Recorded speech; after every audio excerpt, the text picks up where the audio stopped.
Iowa tied for second this year on the Humane Society of the United States Horrible 100 list. That report documents 100 problematic puppy breeders and dealers in the country. 13 Iowa breeders and dealers made the 2023 list, tying with Ohio and coming in only behind Missouri. Local 5's Larissa Mills reports what is being done to stop the abuse and mistreatment of dogs in Iowa. Iowa consistently ranks lowest in terms of puppy mill abuse. Now, an Iowa congressman has recently introduced legislation to help prevent animal abuse in the state and across the country. This year, Representative Zach Nunn introduced two bills as part of the larger farm bill, the Goldies Act and the Puppy Protection Act. So what the Puppy Protection Act and the Goldies Act aims to do is to really move forward a plan to ensure that USDA does their job. When there is a violation, as we would anywhere else, we would expect USDA to be able to report that and help save these animals. Goldies Act is named after a golden retriever who was found emaciated at a Wayne County, Iowa breeder in 2021. Nunn says the USDA didn't take proper action when they found the dog, instead leaving her on the property.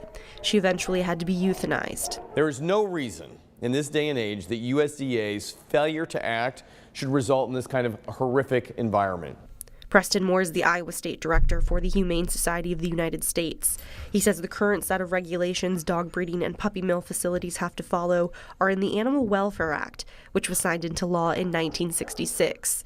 Moore says change is needed because right now, most violations just end up on USDA reports with little to no consequences. Both of those bills would hopefully make some good progress in the overall conditions in these facilities, but also, and maybe more importantly, in the enforcement of those regulations. Furry Friends Refuge in West Des Moines sees the positive in the legislation.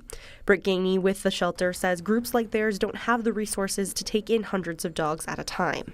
It makes it very hard for the rescue organizations that are already trying to serve all of the other needs to then also essentially be left to clean up from those breeders who are not doing right by the animals. As Iowans, we have fought hard to make sure that our livestock is some of the most premier in the country. So why would we put the raising of dogs at a different level? Nunn says that the legislation is going to be passed over the next few months and hit the president's desk as well. Larissa Mills, Local 5 News. Just last month, 131 dogs were surrendered to an animal shelter in Iowa City after inspectors found them in distressed conditions at a breeding farm.